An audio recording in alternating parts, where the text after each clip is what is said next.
menikah baru dia terus menikah, itu namanya keberanian. Begitu menikah ternyata datang istrinya di pintu, itu namanya ketahuan. Tapi ternyata istrinya tidak marah-marah, cuma senyum, itu namanya keberuntungan. Begitu sampai di rumah dibikinkan kopi sama istrinya senyum-senyum, diminum mas, diminum bang. Begitu diminum ternyata busa keluar di mulut, itu namanya keracunan. Bismillahirrahmanirrahim. Assalamualaikum warahmatullahi wabarakatuh. Alhamdulillahilladzi anzala as-sakinata fi qulubil mu'minin liyazdadu imanan ma'a imanihim. Asyhadu an la ilaha illallah wahdahu la syarikalah wa asyhadu anna sayyidana Muhammadan abduhu wa rasul al-mab'utsu rahmatan lil alamin. Allahumma shalli ala sayyidina Muhammadin wa ala alihi wa ashabihi ajma'in, amma ba'du. Bapak-bapak, ibu-ibu yang kami hormati, mungkin saya tidak urut satu-satu karena ceramah itu paling besar setannya. Beda dengan sambutan. Kalau sambutan kecil-kecil setannya. Begitu kalau ceramah itu langsung besar setannya. Makanya baru salam itu sudah mulai mengobah. Makanya tidak usah panjang-panjang sambutan. Teristimewa anak-anakku yang baru bergabung di Pondok Pesantren Modern Darul Madinah. Saya tadi kaget. Ya, dari mana mereka ini belajar menari padahal baru beberapa hari bergabung. Karena yang tampil tadi, semua penampilan tadi itu semuanya adalah santri baru yang selama ini begitu bergabung langsung mengikuti MPLS dan baru tadi penutupan. Dan selama MPLS kegiatan kepesantrenan tetap berjalan. Saya tadi pikir-pikir di mana sela-sela waktu yang dipakai untuk latihan menari, menyanyi. Ya, tepuk tangan untuk anak-anak kita yang baru ini. Hadirin bapak-bapak, ibu-ibu, jamaah yang insyaallah dimuliakan dan dirahmati oleh Allah Subhanahu wa taala. Alhamdulillah malam ini kita sudah memasuki tahun baru Islam 1445 Hijriah.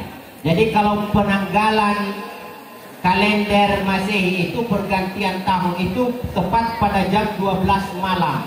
Tapi kalau kalender Hijriah Qamariyah, maka penanggalan itu perpindahan tahun itu terjadi ketika azan maghrib berkumandang.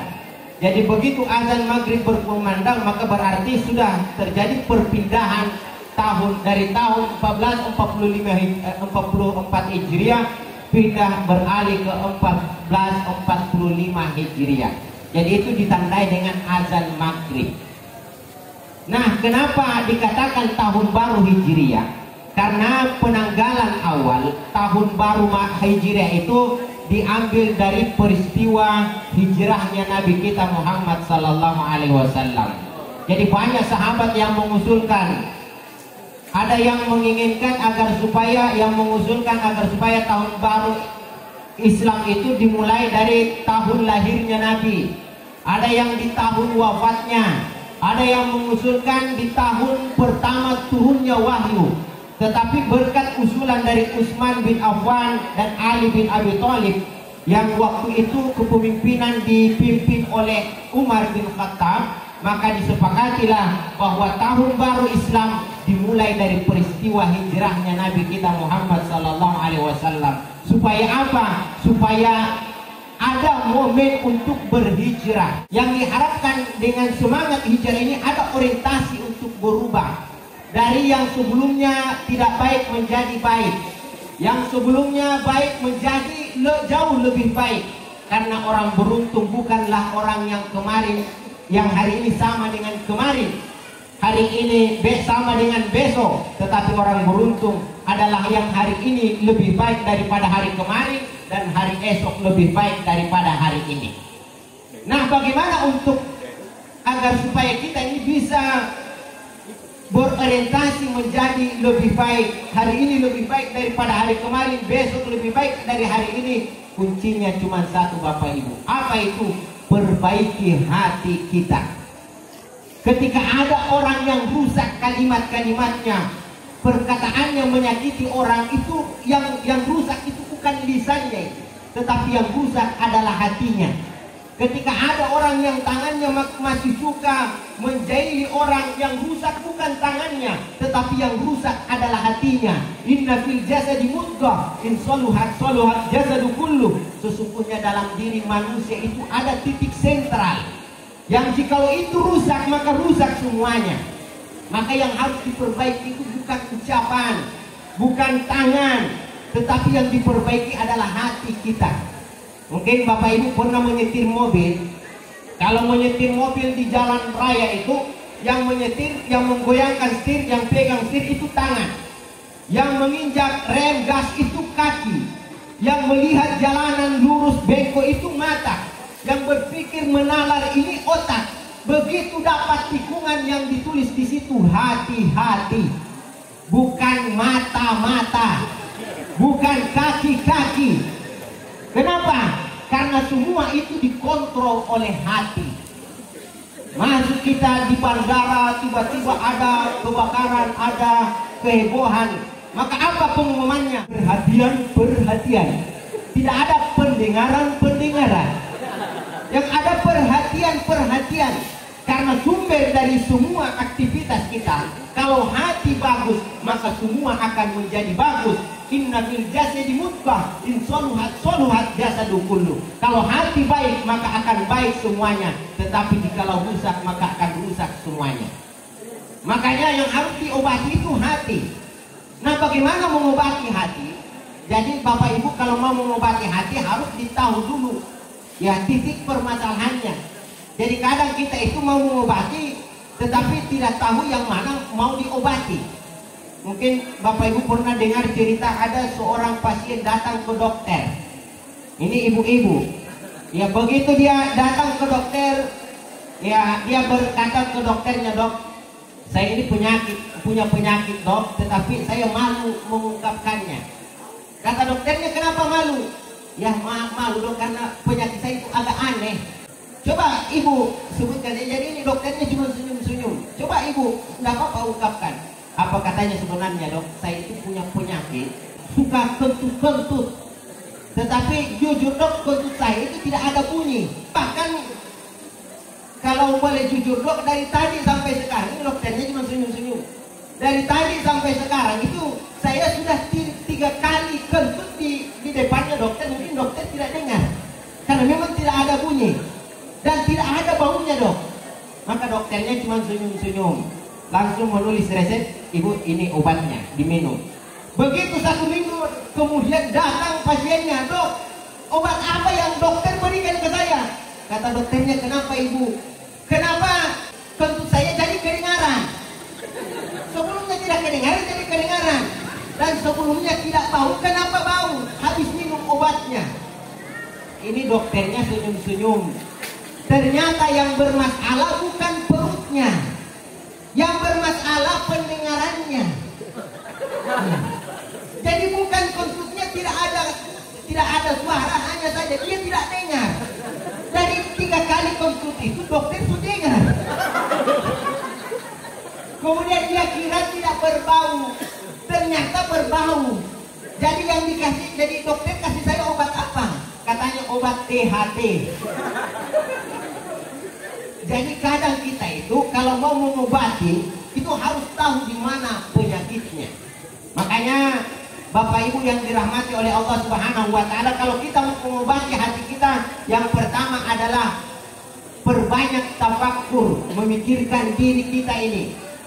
Kita mulai dari pikiran kita, apakah pikiran kita masih selalu berpikir kotor, itu berarti ada masalah di hati. Turun ke mata, apakah mata kita ini masih suka melihat hal-hal yang haram, berarti ada masalah di hati. Ya. Turun ke tangan, apakah tangan ini masih bisa sering mengambil barang orang lain, itu berarti yang masalah adalah hati. Ya. Kenapa? Karena kalau titik sentralnya baik, maka akan baiklah semuanya, baik lisannya, ucapannya baik. Tapi bagaimana mengukur apakah ucapan kita baik atau tidak? Ketika kita mengucapkan sesuatu, dan rata orang kemudian berubah ekspresinya. Coba ucapan kita suruh ucapkan orang kepada kita. Kalau kita tidak suka dengannya, begitu juga dengan orang lain. Jadi apa yang tidak baik, yang kita tidak suka, maka jangan pernah buat kepada orang lain. Kalau tetap kita buat, berarti ada masalah di dalam hati kita. Jadi tafakkur diri, perbanyak tafakkur. Yang kedua adalah kita harus punya cermin. Kita itu kadang kalau bangun tidur tidak ke cermin itu kita tidak tahu bilang ada tai mata. Kita tidak tahu apakah bedak kita ini tebal atau tipis. Lipstik kita ini serasi atau menor. Nanti kita sadar itu kalau sudah di depan cermin. Oh, ternyata ada tai mata di sini. Ternyata ini bedaknya ini mau didempul dulu, baru diamplas. Setelah diamplas baru didiko. Nanti ada cermin baru kita ini terbantu dengan itu. Maka dalam hidup ini kita butuh cermin. Kalau cermin yang di rumah kita itu untuk tubuh fisik kita, tetapi kita butuh cermin yang bisa melihat masuk ke dalam hati kita, yang bisa memperbaiki rohani kita. Siapa itu? Mendekat kepada ulama, mendekat kepada orang yang paham agama, yang bisa mengajari kita yang mana yang baik, yang mana yang buruk. Maka kita butuh untuk mendekat, Bapak Ibu yang dirahmati Allah Subhanahu wa Ta'ala. Karena kalau kita ini dalam hidup ini punya persoalan yang menyangkut agama, lalu kita mau selesaikan sendiri, maka apa kata ulama kita, fasyaitanu syaihuhu may yata'allam bila syaih.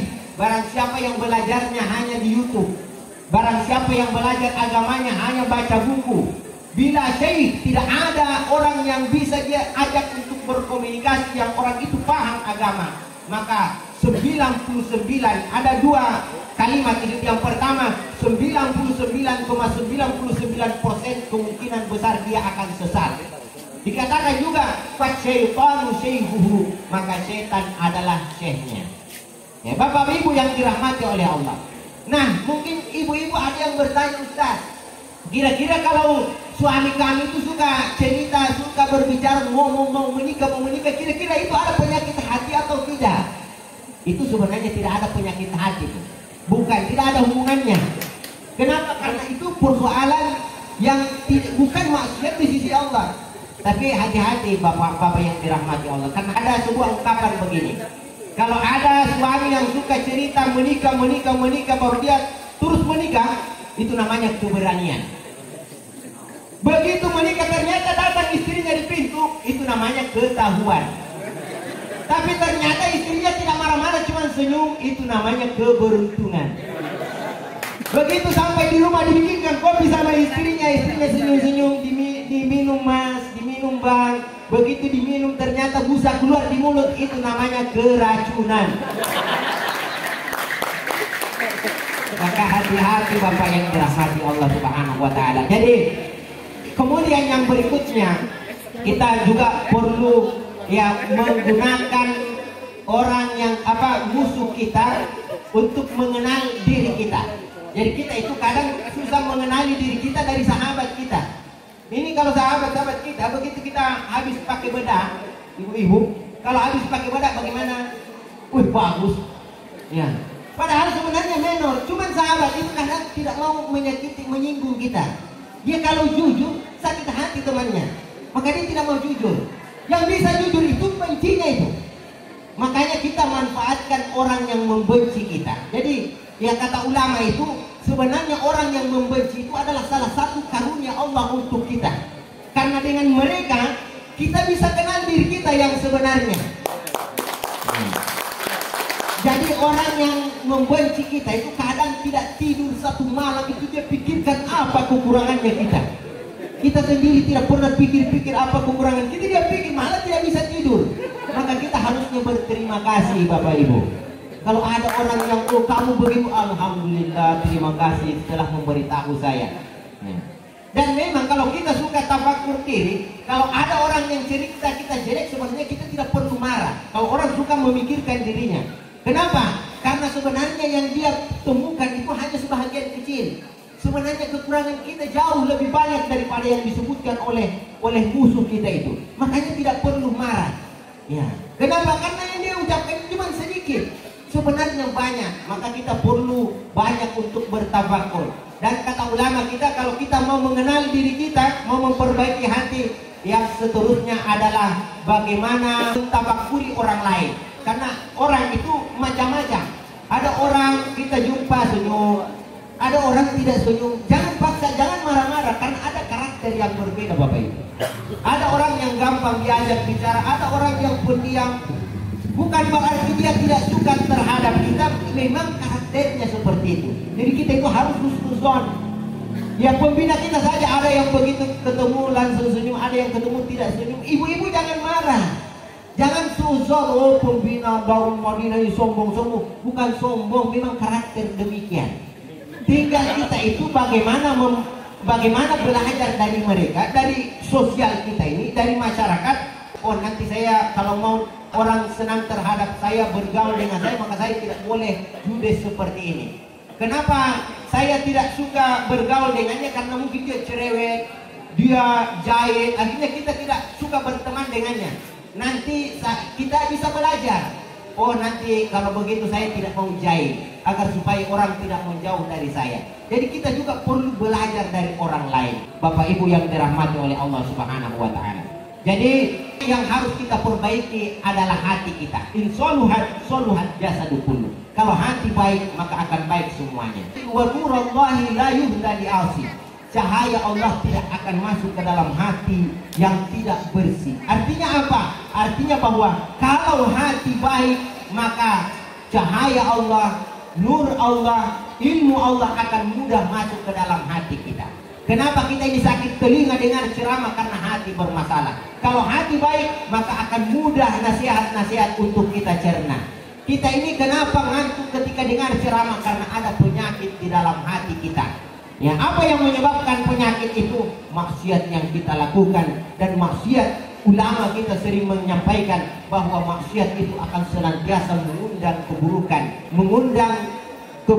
keburukan. Kenapa kita banyak tertimpa masalah? Mungkin karena terlalu banyak keburukan yang telah kita buat di atas dunia ini. Mungkin itu saja Bapak Ibu yang dirahmati Allah. Lebih dan kurangnya mohon dimaafkan. Wallahumma biqil aqwamit thoriq.